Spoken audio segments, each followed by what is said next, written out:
로맨스 스캠은 연애를 뜻하는 로맨스와 신용사기를 뜻하는 스캠의 합성어입니다.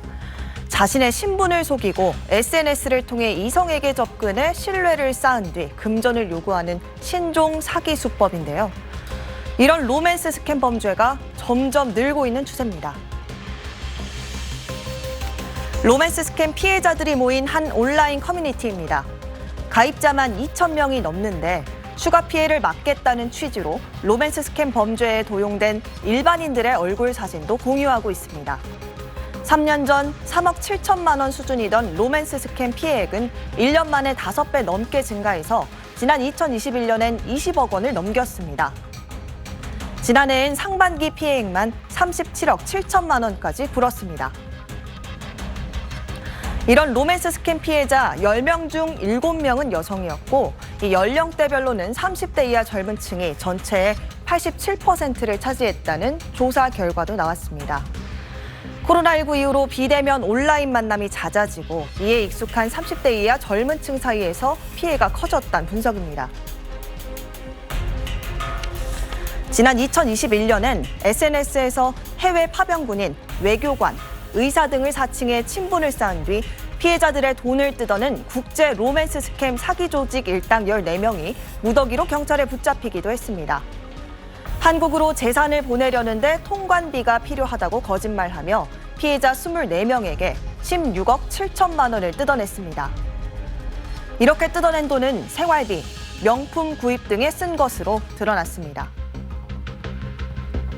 이렇게 사랑을 악용한 사기 범죄는 앞서 로맨스 스캠처럼 SNS 등 온라인에서만 불거지는 건 아니죠. 오프라인에서도 교묘한 거짓말로 혼인 빙자 등 사기 피해를 당하는 경우도 많습니다.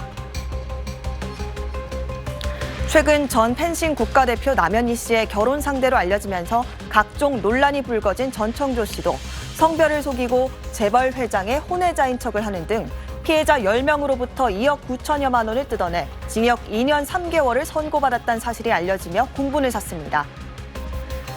수년 전에는 자신을 재벌 외손자의 의사라고 속여서 결혼 예단비 1억 원을 가로챈 30대 유부남이 경찰에 붙잡히기도 했습니다.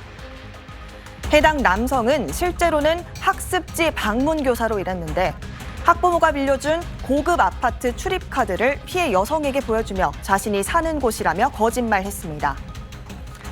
결혼할 여성을 속이려고 동원한 재력가 부모 역시 역할 대행 아르바이트 가짜였습니다. 현장에서 가짜 엄마는 야, 왜 그러냐, 무슨 경찰이냐, 네가 왜 이렇게 뭔 잘못을 했느냐 하면서 체포될 때까지 가짜 엄마, 가짜 아빠 역할을 충실히 하면서 범행을 도왔습니다. 최근엔 강원도 춘천에서 중년 이혼 남녀 만남 앱 등을 통해 알게 된 피해자들에게 결혼을 약속해놓고서는 190여 회에 걸쳐 약 1억 5천만 원을 뜯어낸 한 20대 여성이 징역 1년형을 선고받기도 했습니다. 한국계 미국인 뮤지컬 배우 마이클 리의 열성적인 팬인 직장인 A씨. 지난 3월 말 마이클 리의 사진과 이름이 등록된 SNS 계정으로부터 메시지를 받았습니다. SNS에 보이는 팬 중에 A씨의 프로필을 보고 연락했다면서 더 알아가고 싶으니 다른 비공개 SNS 계정으로 대화를 하자는 제안이었습니다. 마이클이 좋아하니까 페이스북 계정에 자주 들어가는 편이에요. 근데 마이클이 얼굴하고 잘 지내세요? 그렇게 메시지가 온 거예요. 그렇게 시작된 대화는 사생활과 소속사와의 갈등 같은 속 깊은 고민으로까지 이어졌습니다. 저는 의심의 여지가 없었죠. 너무 행복했고. 대화를 이어간 지 3주가량이 지났을 무렵 국세청에서 탈세 통보를 받아 연예인 생활이 끝난 것 같다며 돈을 빌려달라고 요구했습니다.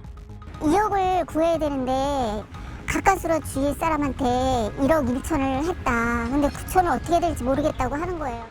9천만 원을 입금한 뒤에는 벌금을 내야 한다며 1억 원을 추가로 요구했고 A씨는 대출까지 받아가며 1억 원을 또 보냈습니다. 뒤늦게 사기에 조심하라는 소속사의 공지를 보고 문의한 뒤에야 배우를 사칭한 범행임을 알게 됐습니다. 그 사람이 처해 있는 그 위기감, 그게 더 중요했고 지나친 팬심, 좀인지 모르겠지만 고소장을 접수한 경찰은 사칭 계정에 대한 수사에 착수했습니다. 소속사 측은 A씨 외에도 추가 피해 사례가 잇따르고 있다며 팬들에게 주의를 당부했습니다. SBS 김봄입니다. 네, SNS에서 신분을 속이고 접근한 뒤에 호감을 미끼로 사기를 벌이는 이른바 이 로맨스 스캠이 기승을 부리고 있습니다. SNS를 통해 자신을 해외 파병 중인 미군이라거나 홍콩의 사업가 등으로 소개한 뒤 친밀감을 형성합니다. 친근해졌다 싶으면 투자 기법을 알려준다며 가상자산 투자 사이트 가입을 유도하고 돈을 넣게 만듭니다. 투자 액수가 커지면 입금된 자산을 출금해서 잠적해버립니다. 피해가 잇따르자 국내 한 가상자산 거래소가 보이스피싱 주요 유형과 함께 예방 수칙을 제시하며 주의를 당부했는데요. 보이스피싱의 대표적 유형은 기관을 사칭해 피해자가 범죄에 연루된 것처럼 꾸미고 거액의 자산을 입금하도록 만드는 것입니다. 이 거래소는 피해를 입지 않기 위해서는 출처가 불분명한 스마트폰 앱 설치 요구에 응하지 않기, 또 검찰이나 금감원 직원은 SNS로 연락하지 않는다는 점, 또 수사기관 조사는 유선 또는 SNS를 통해 진행되지 않는 점 등을 유의해야 한다고 강조했습니다.